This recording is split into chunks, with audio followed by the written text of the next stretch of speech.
Em nome do Pai, do Filho e do Espírito Santo. Amém.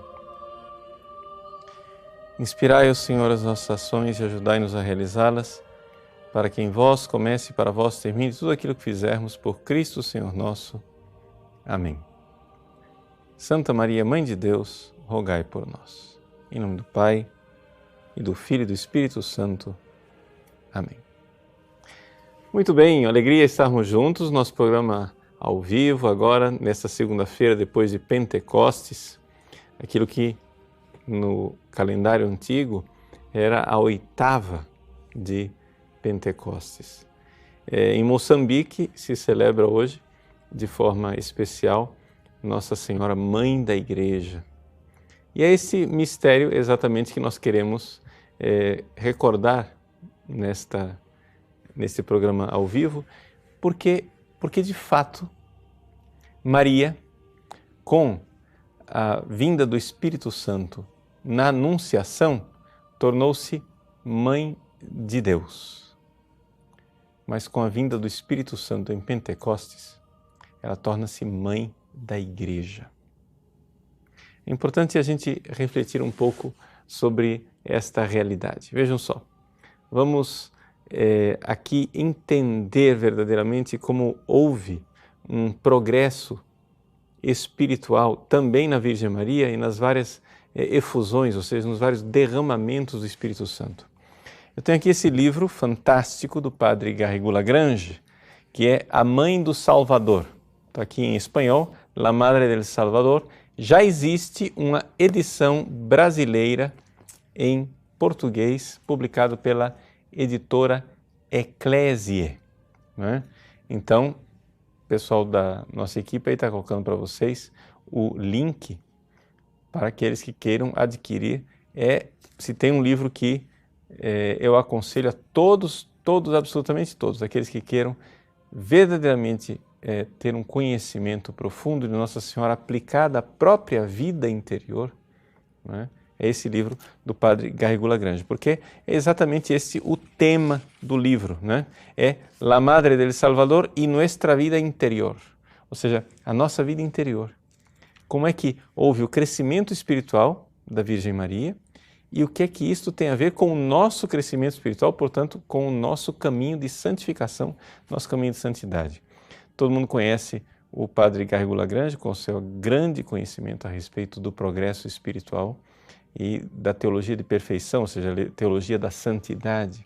Pois bem, aqui ele faz uma belíssima reflexão a respeito desse caminho de santificação e a nossa Mãe Bendita, né, passo a passo conosco nesse caminho. Bom, então o padre Garrigou, nesse livro, nos mostra que a Virgem Maria, embora ela fosse cheia de graça, desde o momento da sua primeira concepção, no ventre de Santana, ela cresceu, né, na graça. Sim, porque ela foi crescendo também nos méritos e as várias efusões, derramamentos do Espírito Santo que foram feitos sobre ela, né, eram derramamentos feitos para uma missão, para missões específicas.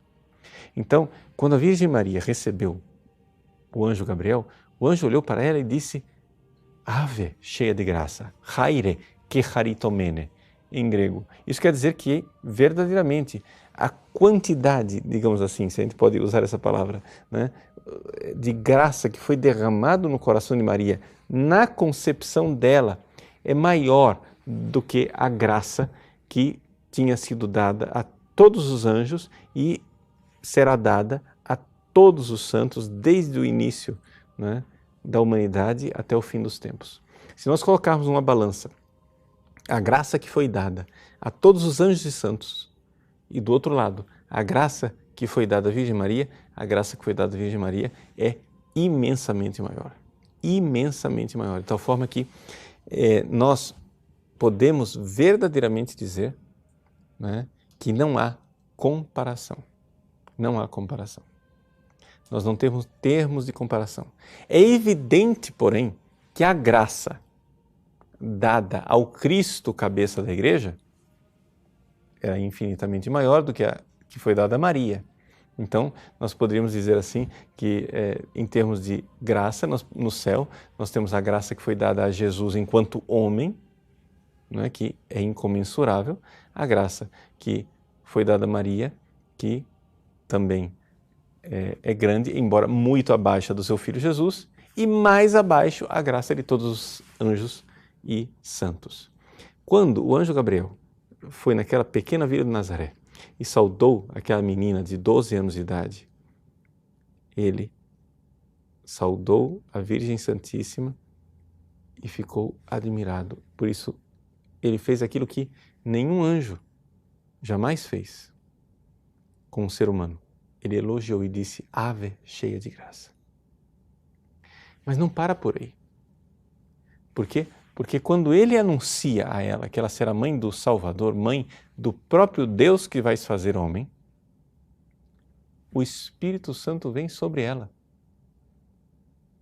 Então nós podemos imaginar o crescimento na graça desta efusão que foi, podemos dizer, um proto-Pentecostes, um primeiro Pentecostes. Porque veja, o Espírito Santo, ele é derramado para gerar o Cristo. O Cristo cabeça, lá na Anunciação, e os outros membros em Pentecostes. De tal forma que, no Tratado da Verdadeira Devoção, São Luís Maria Grignani de Montfort diz, é evidente, seria absurdo nós pensarmos que uma mulher dê à luz à cabeça e não dê à luz ao corpo. Seria uma monstruosidade. Então, vejam, a Virgem Maria, em Pentecostes, ela recebe a graça para gerar a Igreja e torna-se em Pentecostes verdadeiramente mãe da Igreja. Aqui é necessário fazer uma pequena distinção. Aos pés da cruz, Maria tornou-se, de alguma forma, mãe da humanidade inteira. Por quê? Porque ela, junto com o seu filho na cruz, mereceu a graça da salvação para a humanidade inteira. Então, ela mereceu, junto com o seu filho, a graça que nós, que estamos em estados de graça, recebemos. As pessoas que estão em pecado, também, ela mereceu a graça que Deus quer dar a elas, mas elas não têm, não é? E, portanto, Maria é claramente mãe da humanidade inteira, inclusive dos pagãos, inclusive dos ateus, inclusive dos pecadores. E ela um dia foi mãe da humanidade que, desgraçadamente, está condenada no inferno. Infelizmente, Maria atualmente não é mãe daqueles que estão no inferno, mas já foi. Já foi. Né? Existe uma perda. Quando você é condenado ao inferno, Deus nos livre, né? Misericórdia. Mas quando uma pessoa é condenada ao inferno, ela perde não somente Deus como pai, perde também Maria como mãe. Bom, mas ela é mãe da humanidade inteira e ali na cruz, Jesus diz para o discípulo amado, eis aí a tua mãe. E com aquele ato, não é, de Jesus, ela torna-se verdadeiramente mãe da humanidade inteira. Porém, isso é da humanidade como um todo. Mas, depois da ressurreição de Jesus, Maria, que já tinha recebido graças enormes, a graça na Imaculada Conceição, a graça na Anunciação do Anjo, a graça de carregar, imagine que graça enorme de carregar Jesus no seu ventre, uma comunhão íntima que durou 9 meses. Maria que tinha recebido a graça do convívio íntimo com Jesus durante 30 anos em Nazaré. Maria que tinha recebido a graça aos pés da cruz, gerando, né, digamos, a humanidade inteira para a graça de Deus. Maria que recebeu a graça através da ressurreição do seu filho e através da sua subida aos céus, agora ela, entre a ascensão de Jesus e Pentecostes, ela reza com os apóstolos. Vejam, eu quero aqui fazer notar uma coisa importantíssima, porque aqui que nós temos que notar o que aconteceu com a Virgem Maria depois de Pentecostes. Primeira coisa, depois da ascensão de Jesus, não existe mais nenhum ser humano aqui na Terra, não é? Digamos assim, nessa nossa vida terrena, Jesus agora vive uma vida celeste, não existe mais nenhum ser humano nesta vida terrena que ame a Deus como Ele merece ser amado. Quando Jesus sobe aos céus, o que ficou aqui na terra foi uma semente de igreja, Maria. É claro que os apóstolos já tinham sido fortalecidos na sua fé, mas a fé deles ainda era fraca. No dia de Pentecostes, estando fechadas as portas, eles estavam no cenáculo. Eles tinham medo dos judeus, ainda tinham medo. Ou seja, Jesus, quando aparece ressuscitado, eles se fecham com medo dos judeus. Jesus sobe aos céus e eles continuam lá fechados. Claro, rezando com Maria, mãe de Jesus. Mas, embora eles tenham já se fortalecido, recebido a fé, eles ainda não estão prontos. Existe alguma coisa ali que a igreja ainda é incompleta, mas a igreja, na novena de Pentecostes, a igreja, ela novamente, como que se reduz em Maria, e ela, somente ela, verdadeiramente tem méritos para pedir o Espírito Santo aqui na Terra. Não é? Aqui precisaria de toda uma explicação, uma aula inteira para explicar para vocês que mérito, não é? A gente só merece aqui neste mundo. Depois que a gente vai para o céu, quando nós ressuscitarmos e virmos Deus face a face, ali a gente não vai poder mais merecer. Nós viveremos do mérito que já obtivemos aqui na Terra. Claro, Jesus obteve os méritos infinitos e é por isso que é Ele quem envia o Espírito Santo. Mas Maria ficou aqui e ficou pedindo o Espírito Santo.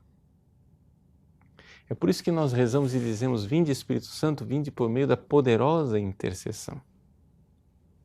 Por quê? Porque os méritos de Maria para pedir o Espírito Santo são enormes e ela ficou aqui de tal forma que nós poderíamos dizer que foi ela quem alavancou com a sua intercessão a vinda do Espírito Santo.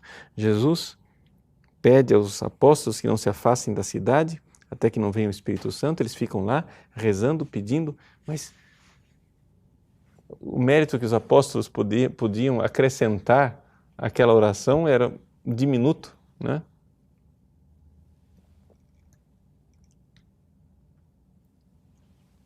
Maria pedia o Espírito Santo. Jesus no céu e esse grande mistério que valeria a pena a gente refletir, meditar, rezar, o grande mistério. Aqui na Terra, somente um coração que ama a Deus plenamente, como Ele merece ser amado, a Virgem Maria. E aí vem Pentecostes. Bom, diante de tanta graça que Maria já tinha recebido, tudo isso que eu descrevi até agora, que graça poderia ser acrescentada a ela?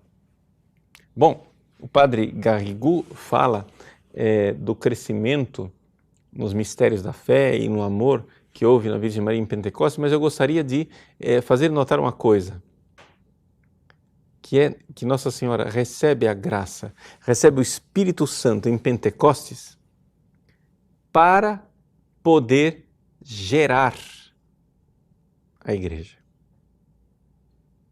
e ser mãe da igreja. Vamos nos deter um pouco sobre este título de Mater Ecclesiae. Veja, primeiro houve toda uma polêmica com relação a esse título. O Papa Paulo VI, né, proclamou solenemente este título de Maria, Mãe da Igreja, durante o Concílio Vaticano II. Mas não foi uma coisa sem polêmica. Por quê? Porque no concílio havia duas tendências mariológicas, como ainda hoje. Existe um grupo de pessoas que pensa Nossa Senhora como um membro da igreja.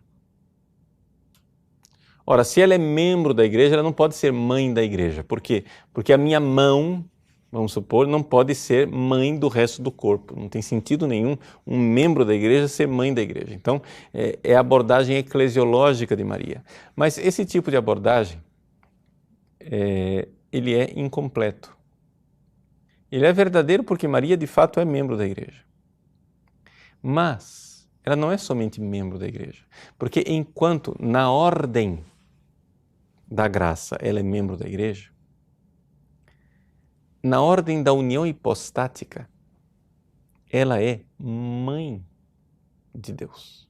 E sendo mãe de Deus, ela é mãe da igreja. Porque sendo ela mãe da cabeça da igreja, ela não pode não ser mãe do resto do corpo. Então, portanto, ela é especialíssima. Então, aqui é uma abordagem de Nossa Senhora não a partir da eclesiologia, mas a partir da cristologia. Então, aqui nós vemos essas duas tendências, e é importante que você saiba disso, porque muitos conflitos podem ser evitados se você entender que existem duas correntes de Mariologia. Uma das coisas que a gente pretende fazer aqui no site é um curso de Mariologia, que existem duas tendências mariológicas. Uma é de entender Maria ligada mais à igreja, outra é de entender Maria ligada mais a Cristo. E é evidente que aqueles que olham para Maria ligada mais ao Cristo, portanto, na ordem da união hipostática, veem a grandeza de Maria. Os outros que olham Maria somente como membro da igreja, perdem a grandeza de Maria. Me desculpem, mas você já entendeu, não é? O Padre Paulo, qual das duas correntes eu sou favorável?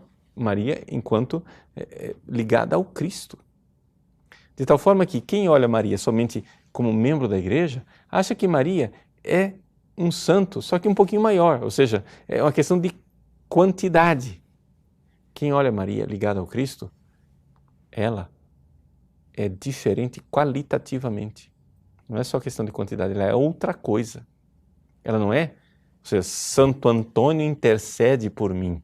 Maria intercede por mim, mas é outra forma, completamente diferente, porque ela é mãe de Deus. Ou seja, ela está unida, está na ordem da união hipostática e, portanto, ela, coisa que nenhum santo tem, ela fez parte e faz parte, não é, da salvação de todos e, portanto, intercede por todos. E a igreja atesta isso. Não existe nenhuma capelinha, por pequena que seja, em todo o orbe católico, não existe uma capelinha pequena que seja que não tenha uma imagem de Nossa Senhora. Não é? Atestando essa verdade de que ela está unida à salvação de todos os homens. Então, vamos lá. No Concílio Vaticano II, havia essa polêmica. E, inicialmente, o documento dedicado à Mariologia era um documento, né, para Nossa Senhora. E o pessoal da corrente eclesiológica, ou seja, os mais, digamos assim, que enfatizam menos a Virgem Maria, quiseram incluir esse documento na Lumen Gentium, portanto, no documento sobre a Igreja, o capítulo 8º da Lumen Gentium. Tudo bem? Paulo VI concedeu isto. Mas, em compensação, Paulo VI concedeu àqueles que eram de tendência mais cristológica a proclamação de Maria como mãe da Igreja. Coisa que irritou tremendamente os mais liberais, que queriam reduzir Maria simplesmente a membro da Igreja, colocando-a dentro da Lumen Gentium. Então, o título Maria, Mãe da Igreja, é um título que desagrada, né, os liberais que querem Maria não mãe da Igreja, Maria membro da Igreja. Mas o Papa Paulo VI, graças a Deus, né, o bem-aventurado Paulo VI, proclamou Maria como verdadeiramente mãe da igreja. E como é que ela é mãe da igreja? Não é evidente que existe ali o ato institutivo de Jesus que diz: eis aí a tua mãe. Mas a igreja nascente, ela precisava da presença dela. Por que é que Jesus subiu aos céus e deixou aqui Maria? Deixou aqui a Virgem Santíssima? Porque ela precisava acompanhar com a sua oração, com a sua intercessão, a igreja nascente, de tal forma que em Pentecostes o que nós vemos é a igreja pequenina e frágil nos braços de Maria. De tal forma que ela precisava da graça para então acompanhar a igreja que engatinhava e dava os seus primeiros passos. A igreja, dando os seus primeiros passos, ela precisava de graças especiais. E quem é que iria aqui nessa terra interceder e pedir esta graça especial? Por exemplo, a graça especialíssima, estrondosa da pregação de São Pedro, que naquele dia de Pentecostes, com uma pregação, converteu 3.000 pessoas. Não é? Que coisa fantástica! Pois bem, ali nós temos a intercessão da Virgem Maria. E aqui é importante saber que é realmente isso. Maria, ela é causa meritória, não é? De muita coisa que aconteceu na igreja primitiva. Deixa eu explicar isso para você. Vamos lá. O que é essa história de causa meritória? Eu já expliquei em outros programas, mas é importante repetir isso até que finalmente isso entre no nosso coração. Veja, eu tenho um escravo. A palavra redenção quer dizer isso, é comprar um escravo de volta. Nós fomos redimidos. Nós éramos escravos do pecado, fomos redimidos. Como é que eu vou comprar um escravo? Eu preciso merecer o dinheiro que vai comprar esse escravo. Eu mereço, trabalho durante anos, depois pego esse saco de dinheiro, entrego para um office boy, e o office boy vai lá e compra o escravo, pronto. O office boy foi somente causa instrumental. Quem foi causa meritória fui eu que trabalhei durante anos. Pois bem, ali, quando São Pedro pregou, não é?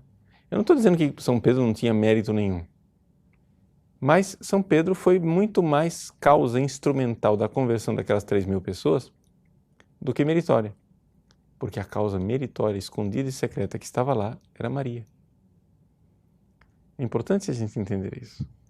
Por exemplo, para entender que isso continua hoje na vida da igreja. Quando Santa Teresa d'Ávila quis reformar o Carmelo, o que é que ela fez? Ela queria resolver o problema dos protestantes, metade da Europa tinha ficado de repente protestante, queria resolver o problema das missões na América, de repente milhões de pessoas do outro lado do oceano que não conheciam o Cristo, o que é que eu posso fazer diante de uma coisa dessas?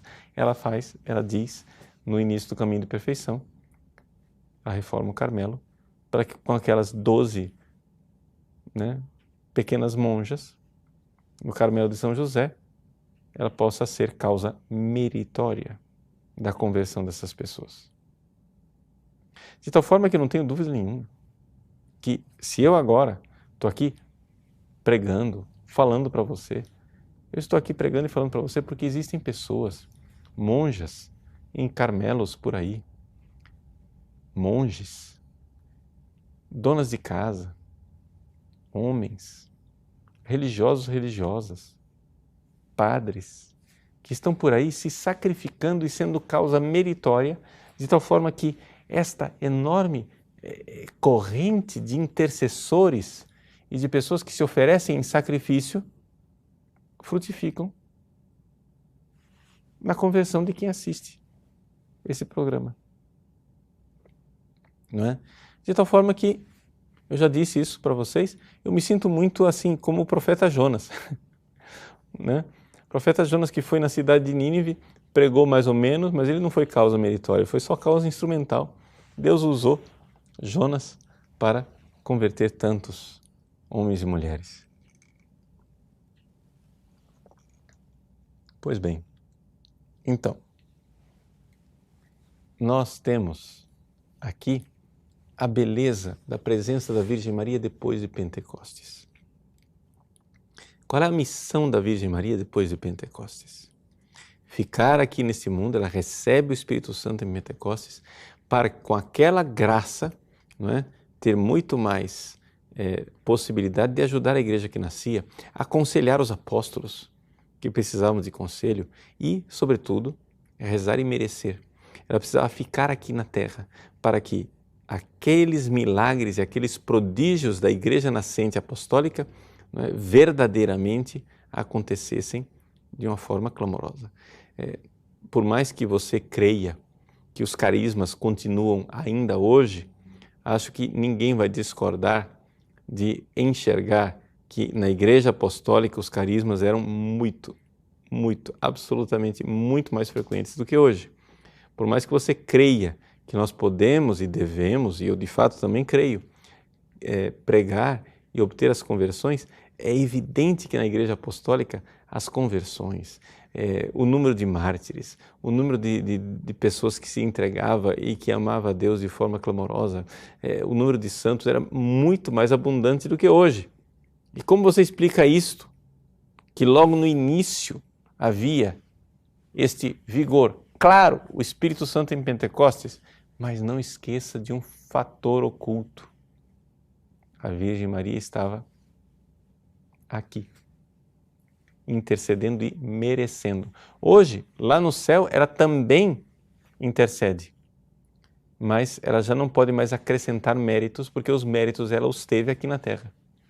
Hoje, ela intercede a Deus e pede, mas com os méritos que ela obteve aqui. Era necessário que ela ficasse, sofresse, se entregasse, né? E ela hoje nos convida, e essa é a mensagem do ano mariano, a nos unirmos. Ela aparece para 3 criancinhas e diz: quereis oferecer-vos a Deus? E nós, o que vamos dizer? O que vamos responder? Se nós precisamos de um novo Pentecostes, se nós precisamos que a nossa pregação seja mais eficaz, se nós precisamos de uma graça nova que venha renovar a igreja e que venha nos tirar desse atoleiro em que muitas vezes nós nos encontramos no nosso apostolado sem sair do lugar, sem ir para frente, bom, então nós precisamos de intercessores, de pessoas que se ofereçam, não é como Maria, que intercedam e que sejam não somente causa instrumental, mas sejam causa meritória. Isso eu digo para você que tem apostolado na internet. Quantos jovens, rapazes e moças têm apostolado na internet?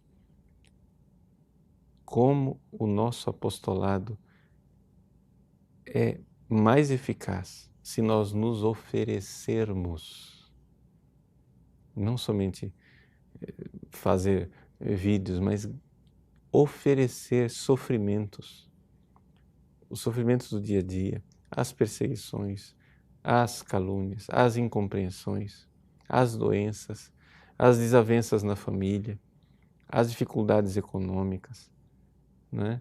Tudo isso, oferecermos. Quereis oferecer-vos a Deus? Essa grande lição de Nossa Senhora, que, claro, como que nós vamos nos oferecer a Deus? Recebendo a graça do Espírito Santo. Nossa Senhora, na sua aparição em Fátima, ela pergunta aos 3 pastorinhos: quereis oferecer-vos a Deus? E depois ela abre os seus braços e uma luz sobrenatural vem sobre eles. Que luz é esta? Essa luz é Jesus ressuscitado que envia o Espírito Santo sobre aquelas crianças. Não é? Sem dúvida nenhuma. Sem dúvida nenhuma. Então, vamos lá, né? Vamos viver este tempo maravilhoso, né, depois de Pentecostes, sabendo que precisamos agora, né, nos oferecer a Deus e viver um apostolado que seja verdadeiramente eficaz. Não nos contentemos de ser o office boy da salvação, de ser somente uma causa instrumental. Queiramos com a Virgem Maria ser a causa meritória.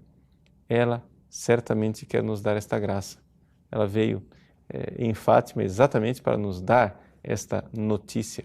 E nós que estamos aqui no Brasil, unidos, né, a este centenário extraordinário lá de Portugal, com o tricentenário de Aparecida, não é?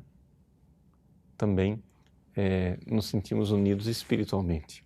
Eu sempre gosto de recordar que quando Nossa Senhora Aparecida é uma imagem que foi feita, né, com o barro daquela região ali de São Paulo. Foram feitos estudos geológicos e a imagenzinha de Nossa Senhora Aparecida, Nossa Senhora da Conceição, ela foi feita com o barro lá de São Paulo. Mas eu quero lembrar, né, sem ofensa nenhuma aos brasileiros nacionalistas, que aquele barro de São Paulo era solo português. Por quê? Porque, de fato, o Brasil era território português, nós não éramos colônia de Portugal. Colônia de Portugal foi Moçambique, colônia de Portugal foi Angola, nós não, nós éramos Reino Unido. Nós estávamos unidos a Portugal, né? Era uma só realidade. Nós éramos território português e sempre foi considerado, até mesmo antes de ser proclamado o Reino Unido, Brasil sempre foi considerado território português.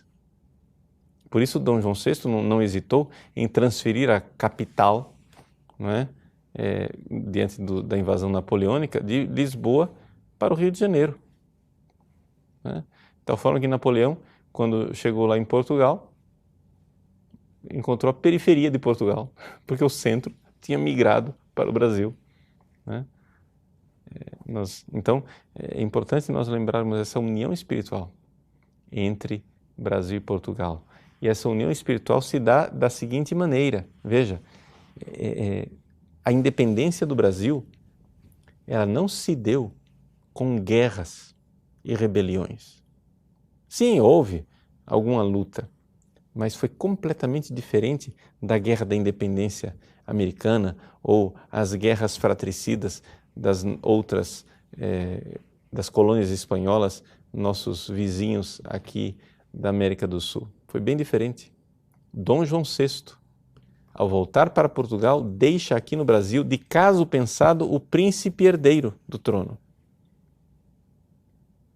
E vendo que o Brasil, como um filho mais velho, que vai chegando à idade madura e à idade adulta, vai querer sair da casa do pai, este pai, Dom João VI, diz ao filho, Dom Pedro I, este pai, Portugal, diz ao filho, Brasil, né, que viva a sua independência.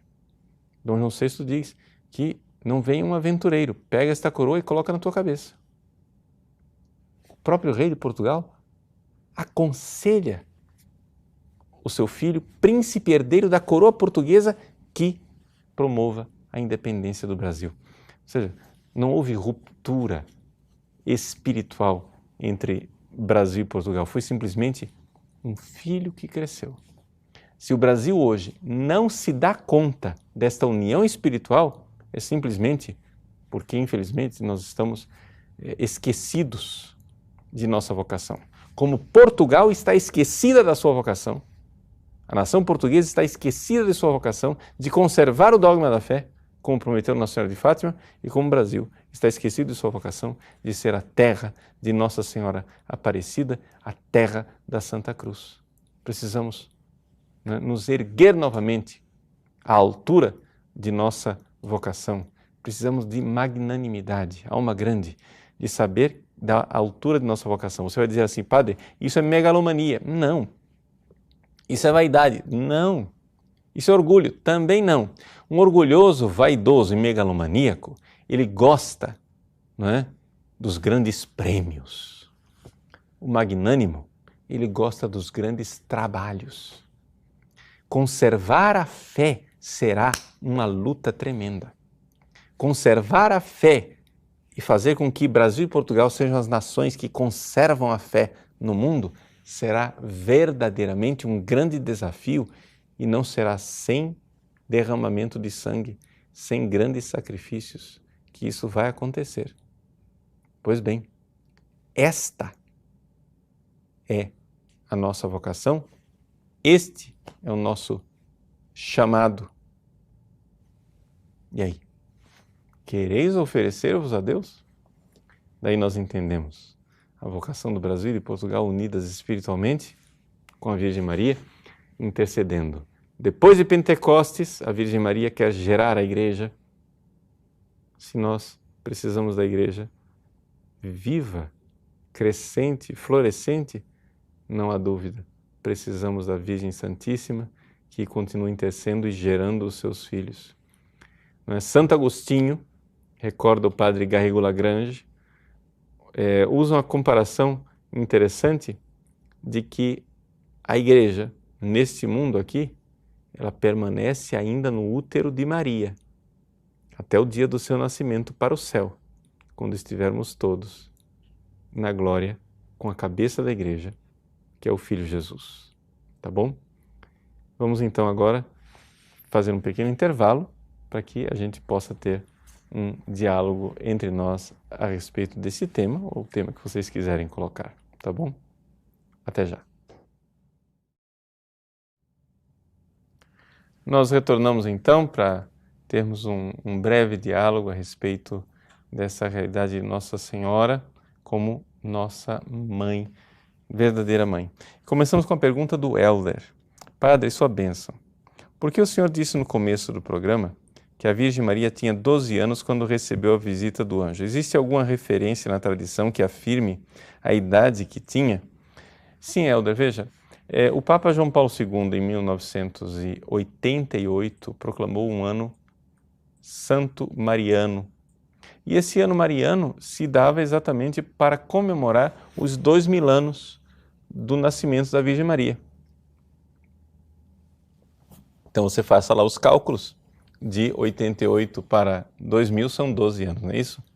Então, são os 12 anos da Virgem Maria. Isso devido a uma tradição em que Jesus teria sido o primogênito da Virgem Maria em todos os sentidos. Ou seja, Jesus teria sido também o primeiro óvulo maduro produzido da Virgem Maria. Não é? Então, o primogênito também nesse sentido mais radical. Mas é claro, trata-se de uma tradição. Ninguém é obrigado a acreditar nisso porque não é de fé católica. Se você for olhar outros santos, você vai encontrar uma variedade de idades que teria a Virgem Maria quando Jesus foi concebido. Você vai dizer assim, mas 12 anos, padre, pelo amor de Deus, ela era muito pequenininha, ela tinha maturidade para isso? Meu irmão, a Virgem Maria, com 12 anos de idade, tinha mais maturidade do que toda a humanidade dispersa pelo mundo inteiro. Não é? Ou seja, nós estamos falando aqui da cheia de graça. Até o anjo Gabriel se admirou de ver a quantidade de amor por Deus que tinha no coração daquela menina. Então, estamos falando mesmo de prodígio. Eduardo pergunta, Padre Paulo, sua bênção, há outros métodos de consagração de Nossa Senhora que não o de São Luís Maria Grande de Montfort? Sim, Eduardo, existem outros métodos. Nós, inclusive, já postamos aqui, com relação a esses outros métodos, um artigo, não é, em inglês do padre Fidelis, que é da obra dos Santos Anjos, que fez um estudo até bastante interessante a respeito dos vários métodos de consagração a Nossa Senhora. Por quê? Porque ele faz uma divisão dos vários métodos com características específicas. Por exemplo, o método do padre Maximiliano Maria Kolbe, não é? Então, São Maximiliano teria um método que é diferente daquele que é de Montfort. Depois, todos terminam sendo a mesma coisa. Mas o que acontece? Um é mais voltado para a realidade da encarnação, que é o método de São Luís. Outro é mais voltado para a realidade da reparação, a cruz, né? Que é o método João Paulo II, Fátima, né? Que é essa realidade de se entregar a Nossa Senhora, se consagrar a ela, como coloca a irmã Lúcia, essa consagração ao Imaculado Coração de Maria, em termos de reparação de ofensas, unir-se ao sacrifício da cruz. Então, um método se enfatiza mais a encarnação, outro método se enfatiza mais a realidade da cruz. E um terceiro método voltado mais para Pentecostes, para a missionariedade, que é exatamente o método de São Maximiliano, não é? Que é essa realidade mais apostólica, em que ele vê que a consagração a Nossa Senhora é quem dará frutos de apostolado. São métodos um pouco diferentes. Existe também um terceiro método, que é um método mais voltado para a realidade comunitária, a unidade, algumas congregações, né, que tem uma consagração a Nossa Senhora, porque é ela quem dará unidade de comunidade, né, para essas congregações. Então existem de fato ênfases nos vários métodos, mas enfim, todos eles redundam numa só realidade, é só questão de ênfase mesmo. Gabriel, Padre, boa noite. O senhor poderia me explicar a questão de que as pessoas dizem que se a Virgem Maria não estivesse no cenáculo, não haveria Pentecostes? Nunca entendi muito esta afirmação. Veja, Gabriel, não dá para a gente afirmar terminantemente que se a Virgem Maria não estivesse no cenáculo, não haveria Pentecostes, né? Nós podemos sim afirmar que Deus não queria que houvesse Pentecostes sem que a Virgem Maria estivesse no cenáculo. Ou seja, existe uma necessidade no ser e uma necessidade de conveniência. Deus poderia livremente enviar o Espírito Santo, né, no cenáculo sem que estivesse lá a Virgem Maria. Ele não quis assim. Por quê? Porque se você for olhar como é que Deus faz as coisas, Ele não quer que as coisas aconteçam sem a nossa cooperação, não é? Ou seja, Deus não poderia levar o Evangelho ao mundo inteiro automaticamente e todo mundo já nascesse sabendo da verdade do Evangelho, sem que a gente precisasse desse esforço todo, essa fadiga toda de evangelizar, de se entregar, de atravessar os mares como missionários. Deus podia, mas Ele não quer que isso aconteça.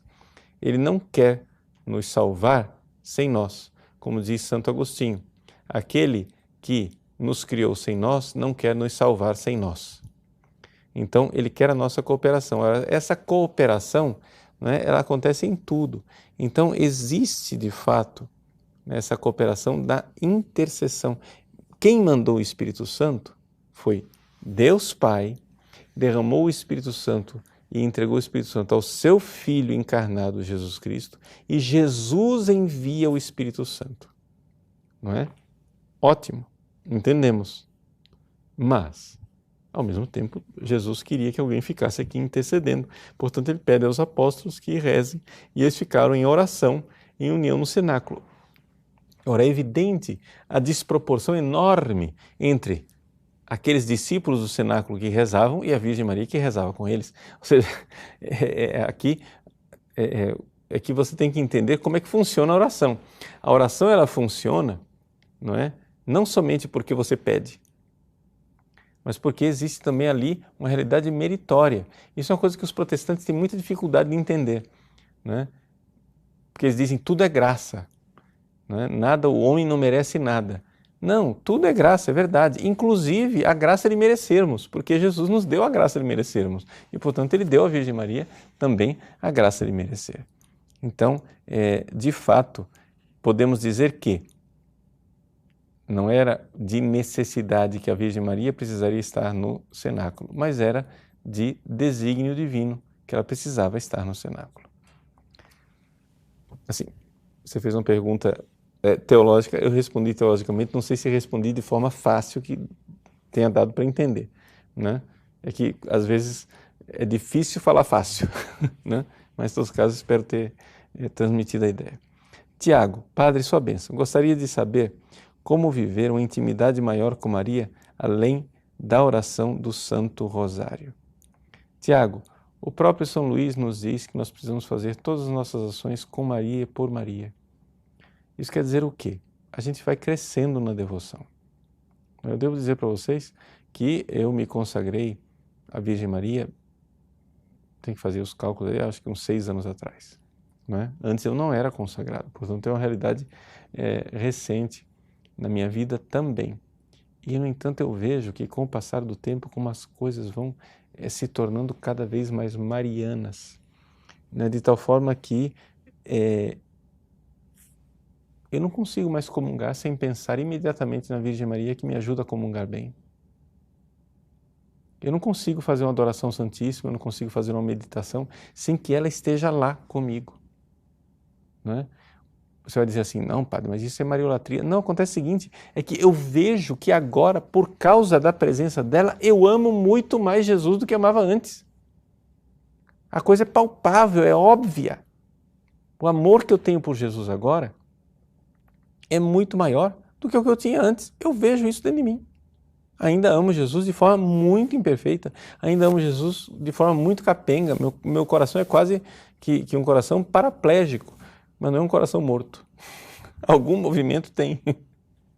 Antes ele era semi-morto. Agora eu já estou conseguindo, né, mover um dedinho, alguma coisa assim. Então é maravilhoso e eu devo isso a ela, não tenho como dizer que não foi por ela. Porque a partir do momento em que eu fui vivendo devoção, foi aumentando. Então, assim, essa realidade de nós incluirmos a Virgem Maria em tudo aquilo que a gente faz. Né? Eu vou atender uma pessoa, chegar a dizer, minha mãe bendita, eu não sei o que eu vou aconselhar essa pessoa. Me ajuda a amar Jesus nela. A senhora amou tanto Jesus. O meu coração não é capaz de amar Jesus. Eu preciso amar essa pessoa. A senhora me ajuda. Me dá a graça. Né? De tal forma que a gente vai vivendo, tem que... Viva isso, viva. Eu sei que, veja, eu compreendo perfeitamente se você está assistindo e está achando que o que eu estou dizendo é exagerado. Eu compreendo você, olha, você não faz ideia do quanto eu compreendo você. Sabe por quê? Porque eu era você há 6 anos atrás. Ou seja, eu era desse jeito. Eu abominava esse negócio de consagração à Nossa Senhora. Eu entendo perfeitamente. Mas você não sabe o que você está perdendo. Mariana, salve Maria, sua bênção, Padre. Eu quero saber sobre o rosário. São 3 ou 4 terços, fiquei na dúvida. Mariana, na própria carta do Papa João Paulo II, São João Paulo II, né? Ele diz que quando institui, ele dá a ideia da possibilidade de se acrescentar, né, mais 5 mistérios para pegar aquela parte da vida pública de Jesus que vai do batismo até a instituição da Eucaristia. Ele diz claramente, né, no Rosário Maria Virgens, que é opcional, não é? Que ele não está absolutamente decretando que nós precisamos acrescentar mais 1 terço. Portanto, aqui nós estamos no âmbito da generosidade. Ou seja, o rosário ele continua sendo composto de 3 terços. Por isso, a palavra portuguesa, que só existe em Portugal e no Brasil, de terço, pode continuar sendo usada. Não precisa a gente agora começar a chamar de quarto. Você já chamou o seu quarto, já rezou o seu quarto hoje, né? Não, continua sendo 1 terço porque o rosário continua composto de 150 Ave-Marias. Mas, por generosidade, né, você pode acrescentar ao seu rosário mais esses 5 mistérios e Nossa Senhora sai ganhando. Né? Generosidade. E o coração dos filhos é generoso.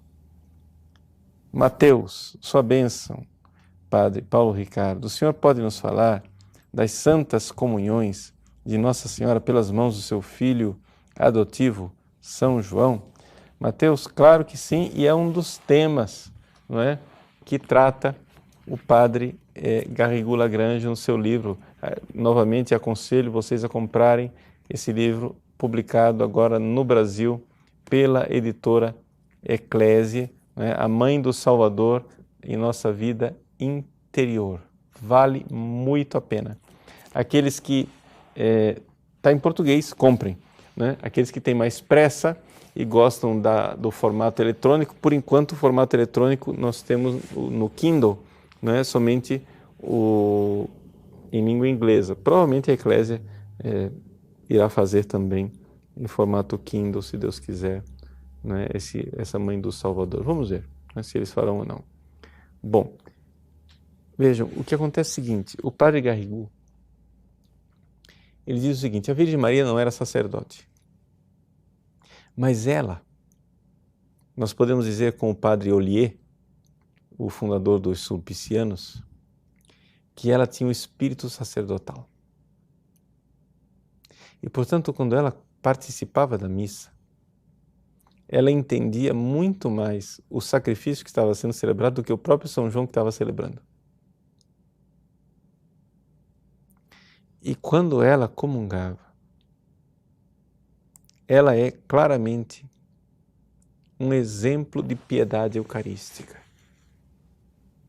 Maria, até o seu último dia, ela cresceu, não é? Cresceu, sim, em graça, na graça. Porque nós podemos sempre crescer. O crescimento na graça, ele não tem fim aqui na Terra. Se nós vivermos 1000 anos, poderíamos crescer 1000 anos. Mas ela, em cada comunhão, veja, depois que Jesus subiu aos céus, ela vivia muito mais voltada para o céu do que na Terra. E em cada comunhão, ela sabia que ela estava tocando, debaixo do véu do sacramento, aquele corpo que ela havia gerado. Não é? De tal forma que se repetia, de alguma forma, aquela comunhão íntima dos 9 meses de gravidez. Mas com uma diferença. Maria, nos 9 meses de gravidez, recebeu Jesus para alimentá-lo.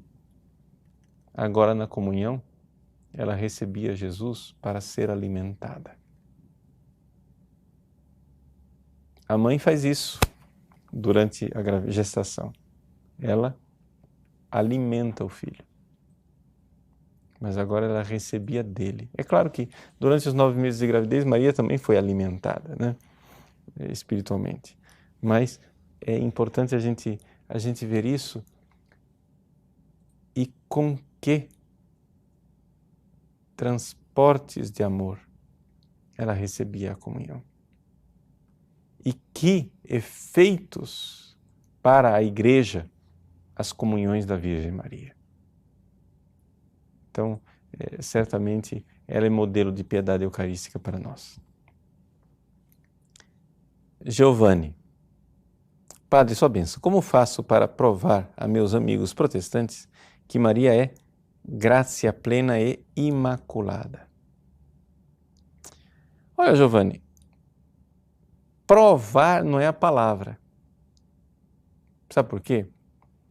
Porque isso aqui é objeto de fé.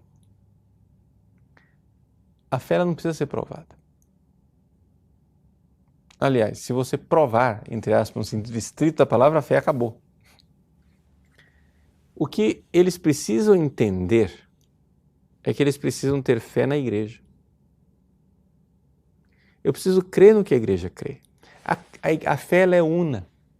Não tem esse negócio de que eu vou provar este artigo de fé, depois eu provo esse outro, depois eu provo este outro, depois eu provo este outro, depois eu provo esse outro, como eles costumam fazer. Eles vão lá na Bíblia e vão provando as coisas. Não. A gente crê em tudo o que crê e ensina a Santa Igreja Católica. Por exemplo, a Igreja crê na Bíblia, por isso eu creio na Bíblia. E a Igreja interpreta a Bíblia e por isso eu creio na interpretação bíblica da Igreja. Ora, a Igreja sempre interpretou que charitomene como plenitude de graça, não é? Devido ao fato de que a Virgem Maria, não é? Ela era imaculada. Isto é uma coisa unânime ao longo dos séculos. havia um debate, não é? Se ela era imaculada. Claro, sabemos se ela é imaculada porque ela foi redimida por Jesus. Mas havia um debate se ela tinha sido redimida logo depois do primeiro instante da concepção ou se ela tinha sido preservada do pecado. Esse era o debate entre os franciscanos e os dominicanos, não é? Porque é uma explicação teológica. Ou seja, a igreja cria na Imaculada, mas não se sabia quando é que ela era imaculada. Não é? A gente sabia que ela nasceu imaculada, isso não tinha dúvida. Então, a igreja esclareceu através do dogma que a fé apostólica é que ela é imaculada desde sempre, da sua concepção, desde sempre não, desde a concepção, porque ela foi preservada do pecado.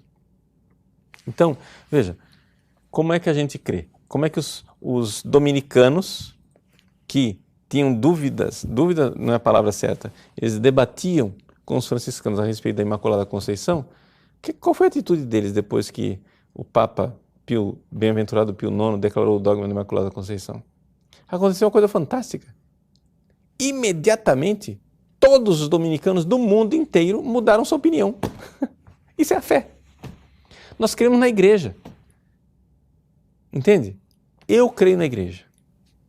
Se eu, por ignorância, creio uma coisa diferente, vamos supor, eu não estudei direito catecismo e não sabia que Maria era sempre virgem, antes, durante e depois do parto. Não estudei direito. E aí, de repente, eu descubro que a igreja sempre creu que Maria é virgem. Ai partenos, a sempre Virgem Maria. Antes, durante e depois do parto. Houve uma integridade física da Virgem Maria. Eu não sabia disso, era ignorância. Uma vez que eu sei disso, eu tenho que mudar de opinião na hora. Porque a gente crê na fé da igreja. Então, qual é a dificuldade com os protestantes? Eles creem na Bíblia. Aí você vai ter que perguntar para eles, como é que eles creem na Bíblia? Quem que escreveu aquele livro? De onde veio? Quem foi que nos deu a Bíblia? Como eu costumo dizer, o pessoal anda repetindo, né? A Bíblia, por acaso, caiu do céu com zíper e tudo? Não. Quem te deu a Bíblia, meu irmão, foi a igreja. Então eu creio na igreja e por isso creio na Bíblia. O próprio Santo Agostinho diz isso. Está escrito no nosso catecismo. Né? Santo Agostinho diz, Santo Agostinho, que Lutero admirava tanto,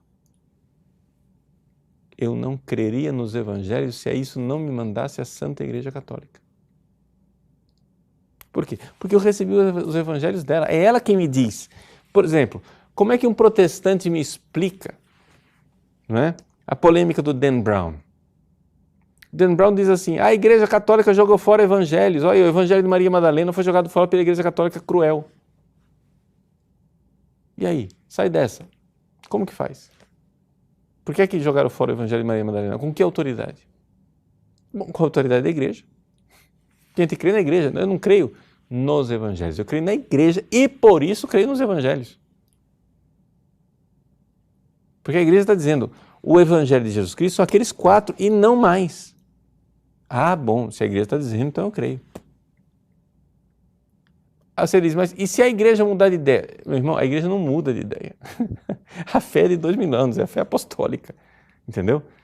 Ela não muda de ideia, não existe mudança de ideia. O que existe é tomada de consciência mais profunda da igreja, daquilo que ela sempre creu. Né? É como se dissesse assim, eu sempre fui Paulo Ricardo, mas hoje com 50 anos eu me conheço um pouquinho melhor do que quando eu tinha 5 anos de idade. Né? Houve uma tomada de consciência, mas sempre fui eu mesmo. Tá bom? Então, para converter os protestantes, você tem que perguntar, na realidade, não com relação à graça plena e à Imaculada, você tem que perguntar como é que você crê na Bíblia sem que creia na igreja. Né? Você está cortando o galho no qual você está sentado. Não se sustenta a Bíblia sem igreja, tá bom?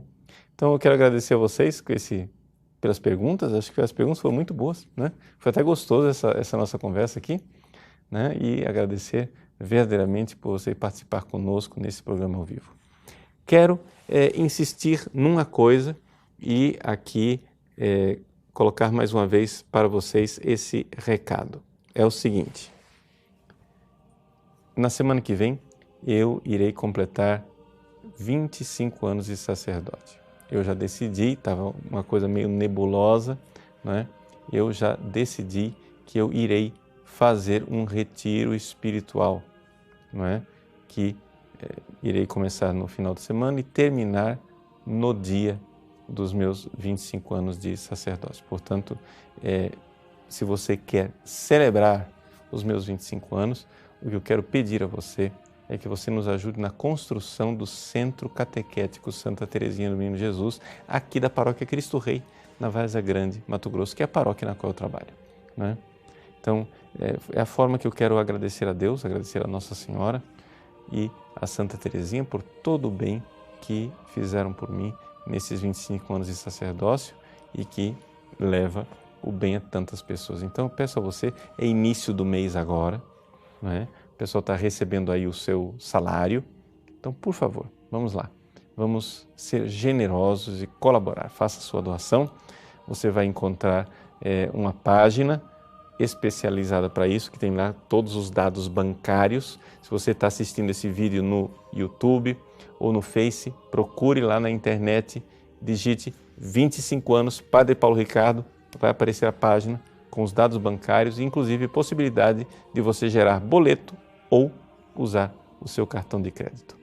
Deus lhe pague e Nossa Senhora recompense sua generosidade. E reze por mim, ofereça algum sacrifício, alguma oração para que Nosso Senhor verdadeiramente faça de mim um sacerdote conforme o seu sacratíssimo coração.